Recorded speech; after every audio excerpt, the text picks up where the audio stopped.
Andrew O'Neill is a shaman. You know how in the Discworld series, Terry Pratchett, like death is, this is a compliment, death is not, he's too ethereal for people to see, is that he's too real. Things become more real. That's how I feel Andrew is when you meet them. Just, they're a bit, you don't meet them very often, people like that, but they're definitely not a sim, right? If all this is a simulation, right, they're definitely a playable character. You know, they're such an interesting person to talk to. But this isn't about them. This is about their band, Meltzer thrash metal project, playing this Wednesday, so tomorrow as it goes now, at the Black Heart in Camden as part of Riffs Against Sweatshops, the No Sweat campaign. Check them out. So yeah, this is Meltzer and a little bit about them. So I hope you like it. Also, I'm aware this is the first episode and I approached it with all the confidence of a boomer who's just discovered PowerPoint now. They're not all going to be like this, right? I've just gone too far. By the time I realised what I'd done, I'd gone too far. And I didn't want to go back. But they're not all going to be like this. Unless you like it. I quite like it. Not going to lie. But it's probably too much. So, let us know what you think. Enjoy. Meltzer. So that's what I've been up to. What have you been up to? Not a lot, actually. So I went to a gig last night, which was good. Went to Bad Cop, which was good. At the New Cross Inn. Mm-hmm. With the Menstrual, Cramps, and Old Chase. It's good. Yeah, nice. Adolescence. Yeah. I think. Friday I'm going to see Final Dose and Spectral Wound in Manchester.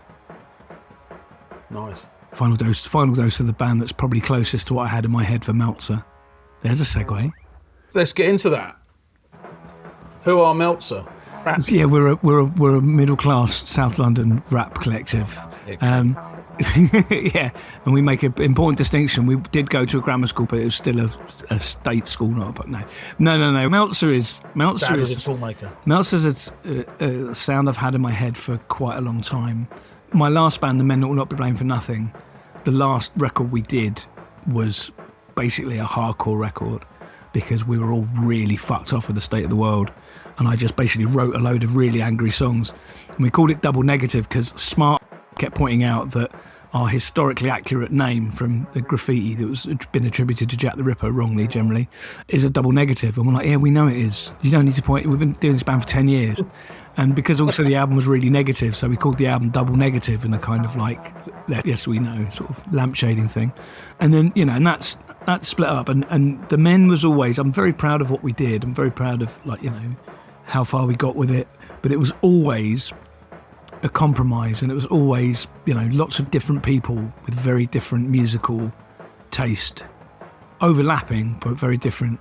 Throughout that entire time we were doing that band, I really wanted to do something properly heavy. There was a video, a COVID type video, and it was Thou and The Body doing a studio collaboration. It's on YouTube, it's really good. And it's nothing like Meltzer, but it's a sort of, it's the type of music I listen to a lot, kind of post-metal, like bands that listen to all of the extreme stuff. I was so struck by how much I liked it and how much I wanted to make music that heavy and express something that aggressive. And I was like, I'm not getting that from this band, and I never will. So then I started writing, and it took me ages to get stuff I was happy enough with. My original idea for it was to write an unimaginative black metal band. That's what I wanted. And I set myself, just in order to get something actually done and out there, because you know what it's like as a creative person. You have an idea, and if you don't force yourself to act on it, the energy goes and it dies, the project dies. Yes, and that could be a joke that you've written down and never quite got to work, but you didn't put enough work in to get it to work. And then the energy sort of saps out of it. It's like a premature baby or a little baby bird you've rescued. You have to feed it. And then, so I decided I'd write. I was like, just write a song. Number one, nothing over 3 minutes, preferably done in 2 minutes.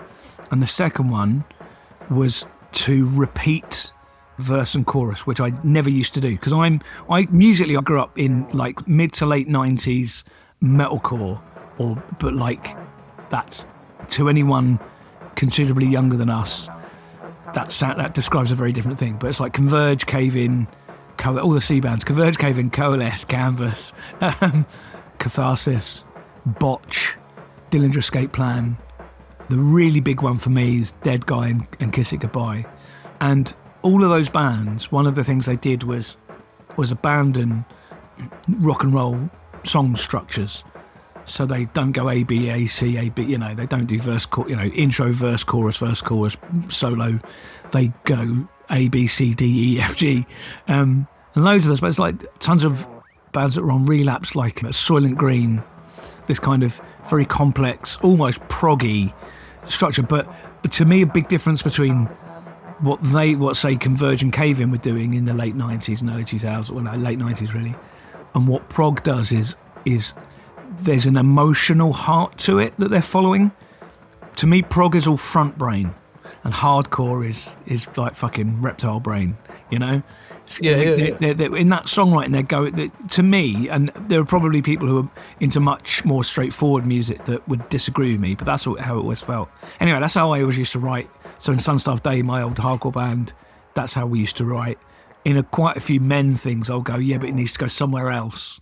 Sometimes that's a Sabbathy thing, because Sabbath often have that, the first and second half of their songs.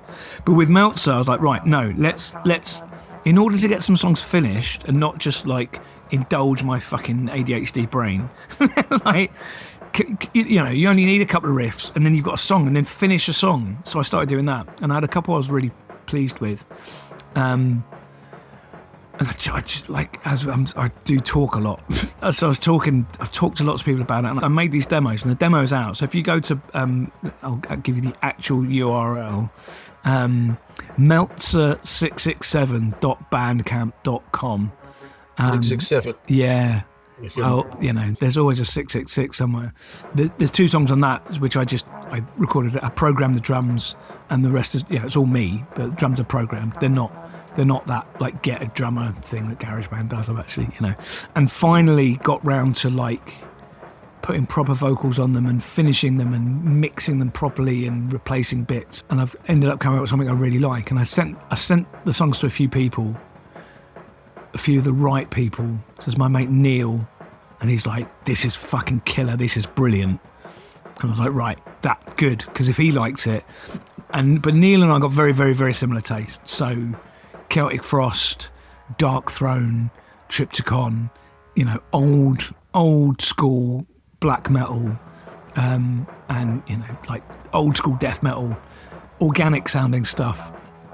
And then I sent it to my mate Rob from this band called Necro Ritual, and Rob would be very happy in me describing him as a South London thug. and he's, they're in a very kind of like, I'd say, orthodox second wave black metal band, Necro Ritual. They're really fucking great. They're the first British black metal band I've ever seen and gone, yes, because Britain's shit at black metal generally. But it certainly was. In the 90s it was really bad. But he's like, this is fucking great. Who's doing vocals? I was like, I'm doing vocals. He's like, wow, cool, amazing. And he's well into it. And then I put the demo out and got a drummer within 15 minutes. So this bloke, Tommy, so I was living in Oxford at the time, and he'd come to see my history of heavy metal, and really liked it and kind of kept in touch. I basically went, I need a drummer for this project.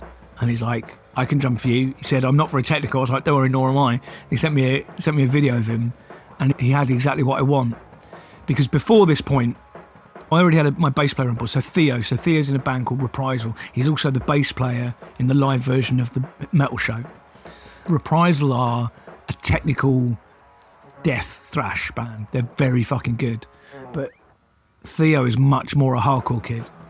And I once, they had a rehearsal without their singer, and I did vocals, and he was like, that's how I've always wanted it to sound. Because my vocals are much more along the kind of Lou Collar sort of line. And pour one out.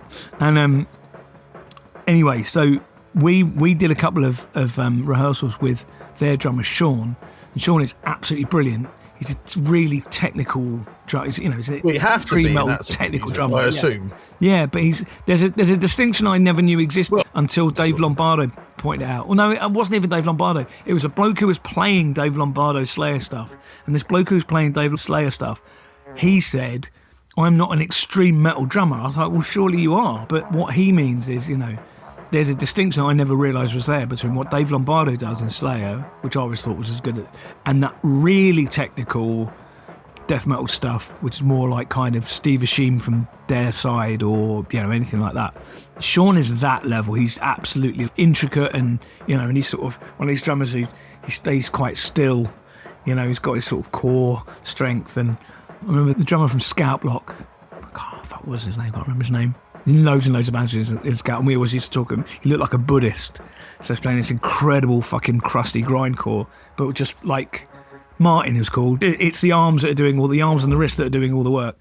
Anyway, Sean never, like, what he played was always too technical, it was almost, I don't want to say too good, because that's not, but it was too technical. It was too almost on the grid. Tommy sent me a video of him playing, and he's always, he's mainly been in doom bands, so he's got a real control and a swing. But when we started playing together, I was like, yeah, that's it. And what he's got is that kind of much more D-beat, Motorhead, rock and roll kind of thing. And he can't, there's blasts in what we do, and there's very controlled double bass drumming.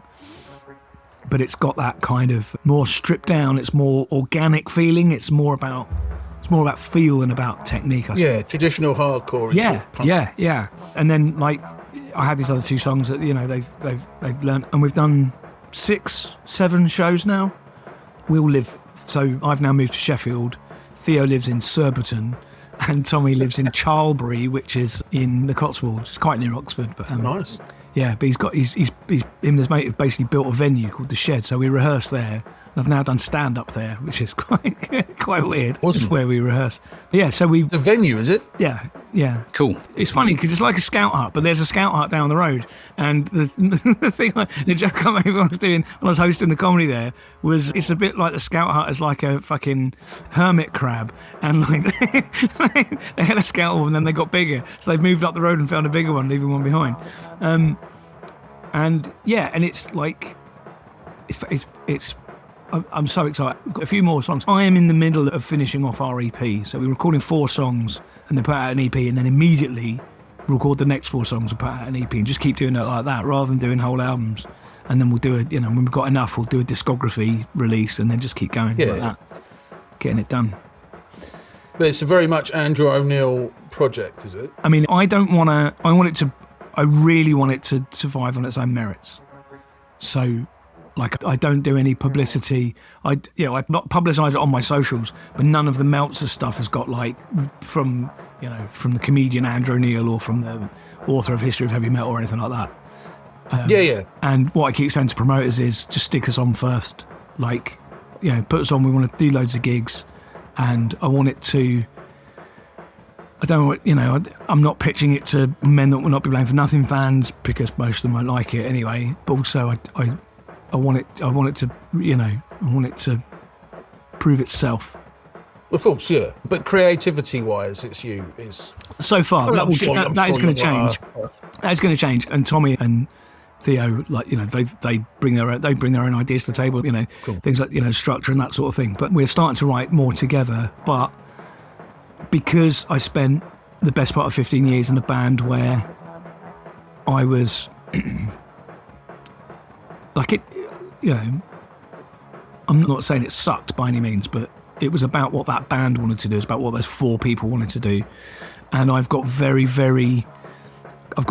clear idea of what is and isn't Meltzer, and what sort of, like, of the different influences that are in it, and how I want it to sound and how I don't want it to sound. I don't want it to be, I don't want it to be too much like a black metal band. I don't want it to be too much like a kind of hardcore band. It's got to have it's like the darkness and the sort of despair of black metal, and then I want it to have that kind of chug and sort of crunch of like sort of snotty politics of crust. But that, you talk about like a band like Amoebics, you've got that the combination of those things, that atmosphere that Amoebics have. I want that. There's definitely an occult vibe to it. I'm having to be very, very kind to the other two when they come up with ideas, basically because I reject nearly all of my ideas anyway. So I'm going, I'll write a thing, go, no, and then pick up a week later and go, no, the shit's gone. So it's not like I'm just like constantly coming up with gold.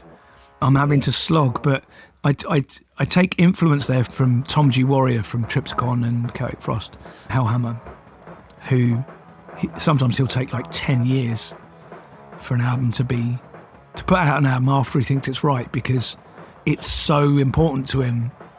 Having released stuff in the past, like the Cold Lake by Celtic Frost, he looks back and he goes, "Oh, I wasn't really involved in that record," and it's that one. Like lots of bands have it. Discharge did the same thing, but for it to be Meltzer, it's got to be right.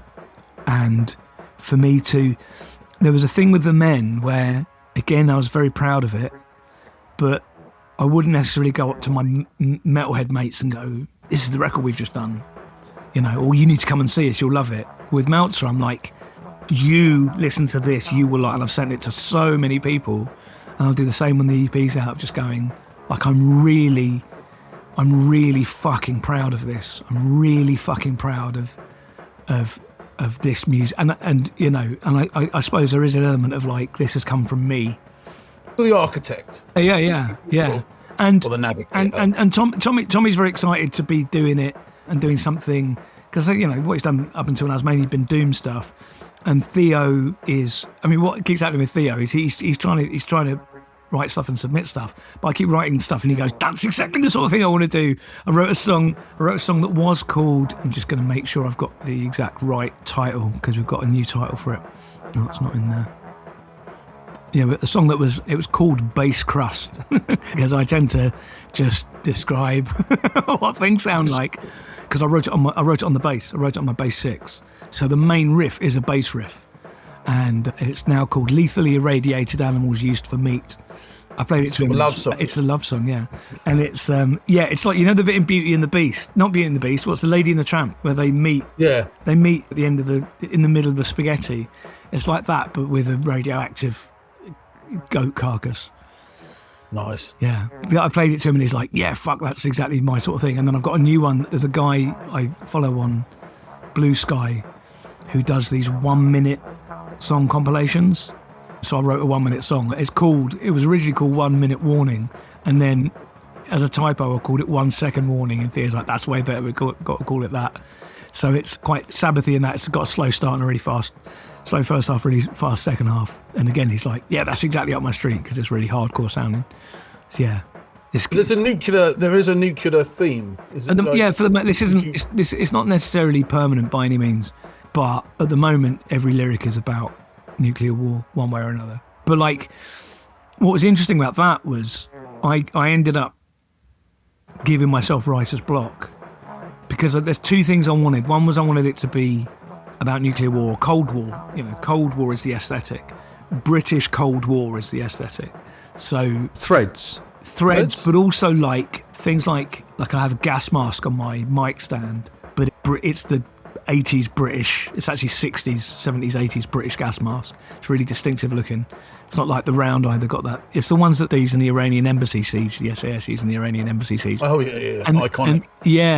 And so all the technology has to be British rather than American, or you can get like Israeli or Russian gas masks or Czech gas. I don't want any of that. It's got to be. And the other two guys are like yeah. They completely get it and they completely understand it. But it won't forever be about nuclear war. There's lots of other stuff to sing about. But that was the first thing. So like Cold War. And then the other thing I wanted the lyrics to be really plain, because I am absolutely obsessed with the Metallica song Trapped Under Ice, and specifically the fact that it's not a metaphor. Wouldn't it be awful though, Pete? Imagine being trapped under ice. It'd be awful, wouldn't it? It'd be really awful. And I love the fact that Trapped Under Ice isn't a metaphor. So I wanted to write songs like that had that kind of plainness about them. And so the first lyrics I wrote were for the song called Attack Warning Red.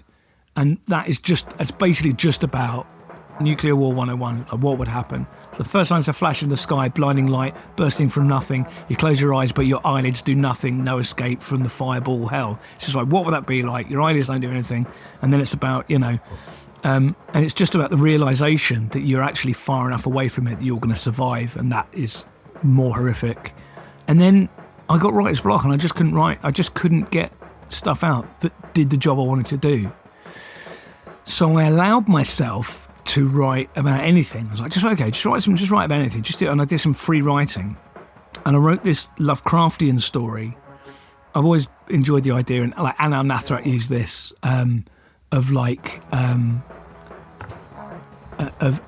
of something alien and evil that I think, like, as Anna Nathrat say, let Satan cling feebly to God, they will both be destroyed.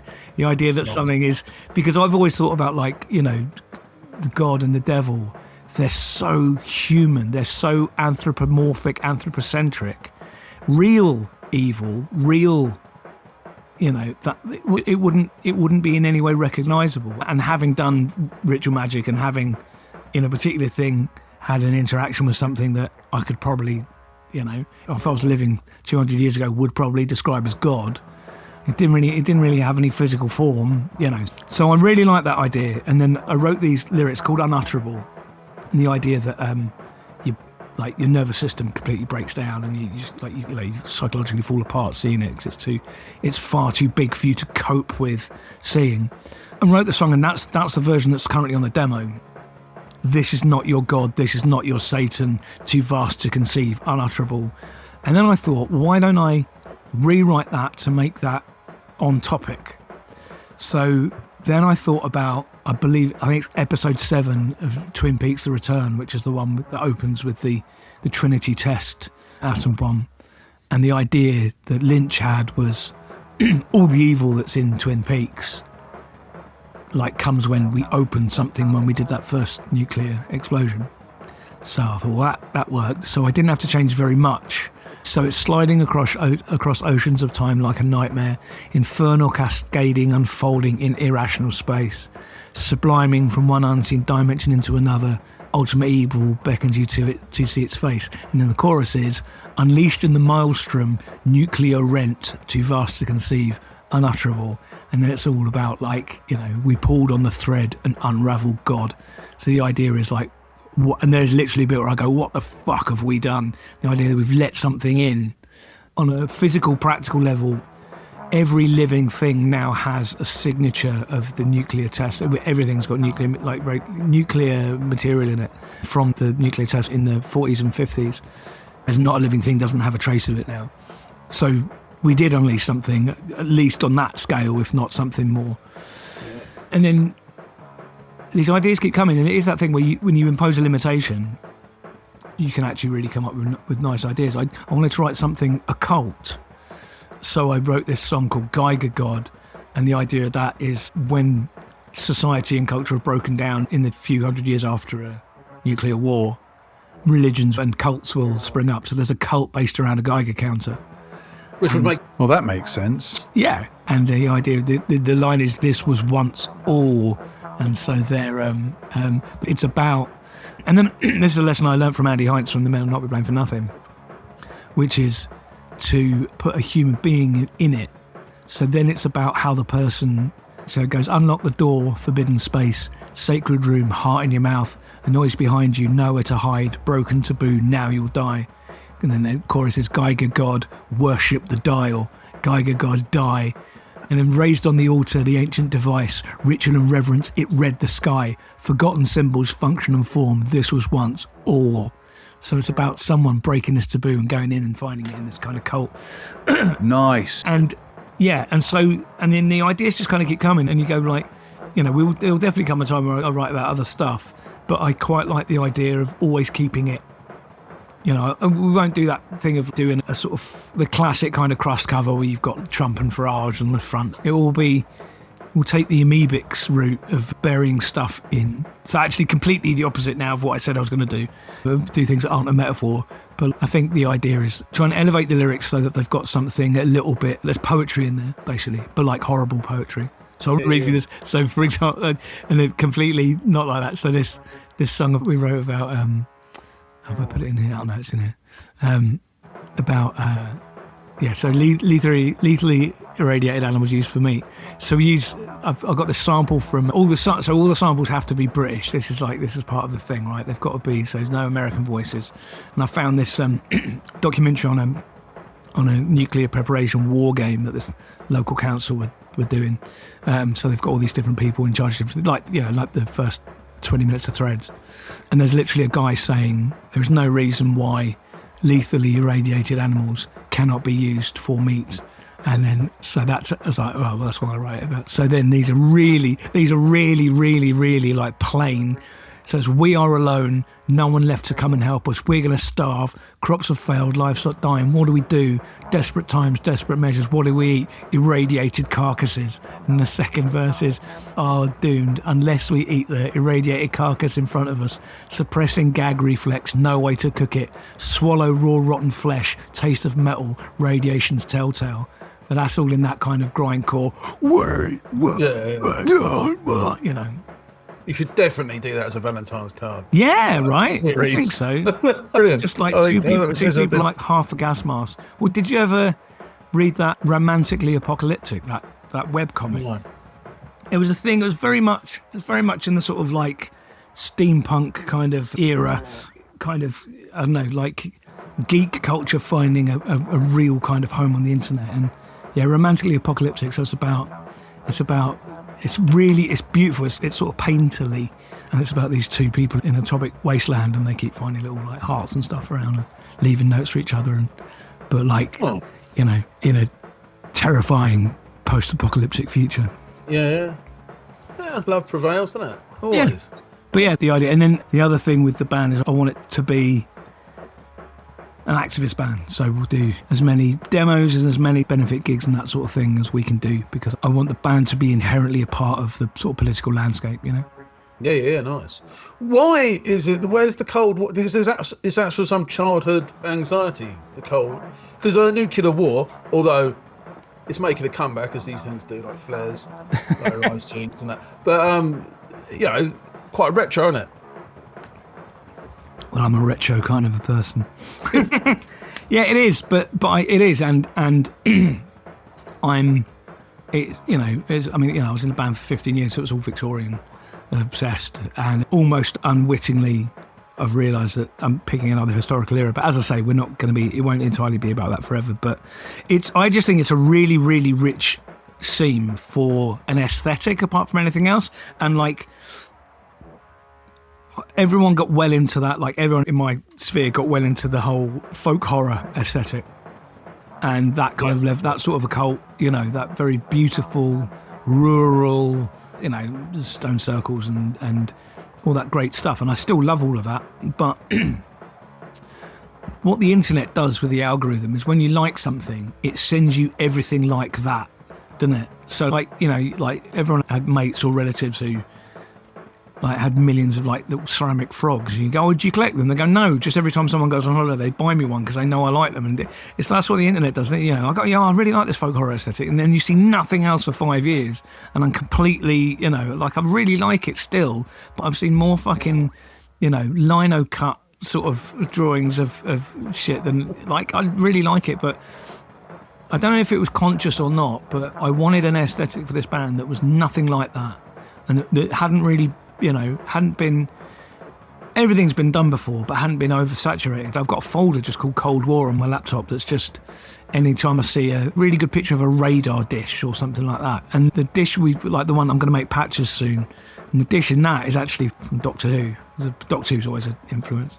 And I've always loved mid-20th century architecture. I like brutalism, and I like, there's that bit in Saving Private Ryan where there's like a slightly destroyed radar dish. There's a whole bit that they're chatting to that German about. It's going, Mickey Mouse, I absolutely fucking love that, and that sort of thing, and like electricity substations and just I love pylons. Pylons have been very much done, and things like they look really sort of brutalist, and I've always really really liked that stuff. It gives, and I like the feeling it gives me, and even kind of railway, particularly in sort of South London, there's loads of places where the train will pull up and there's almost like an acre of various different bits of train infrastructure.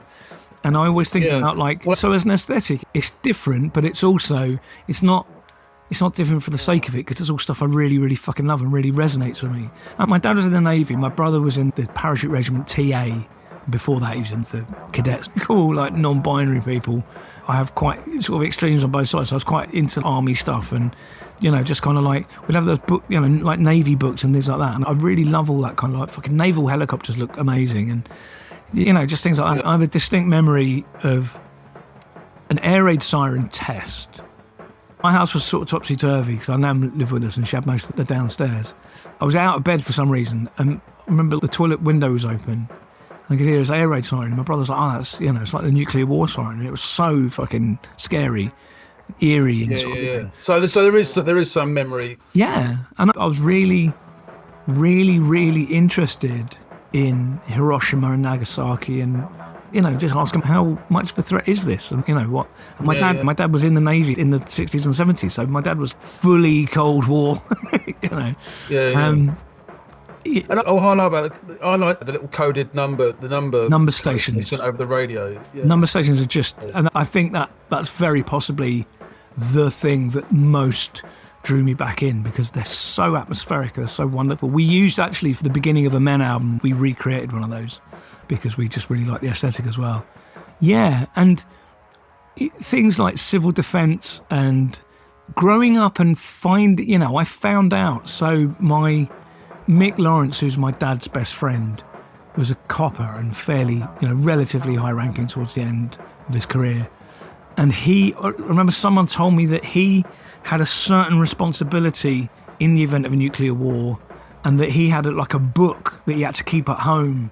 And it was just like, it was like what his responsibilities were in that, so just the idea that there's a civil state infrastructure to cope with this thing possibly happening just massively beds in just how real this threat is. This is a fucking real thing, and these adults around me are aware of it, and they don't seem that scared, but they are a little bit scared. And it got, and then there's fucking 80s pop music, whether it's Frankie Goes to Hollywood or whether it's Queen, Hammer to Fall, for we who grew up strong and proud in the shadow of the mushroom cloud. Like, just, it was all around, and it really, and what's mad is that the chances of a nuclear war happening now are greater than in any previous part of my lifetime.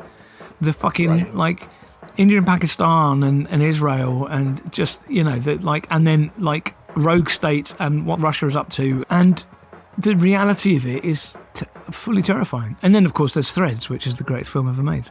And everything in the 80s was... There's something about the sound of 80s films, and it might be 90s, but remember that advert about not going swimming in quarries? Yeah, public information. So the public information... Death was sort of in the... Yeah, the spirit of dark and lonely water. Yeah, it's great. I mean, that's 70s. It's great. That is 70s. Yeah, and that. So, but I grew up in an old household. So I was born September 79, but my brothers were born 68 and 71.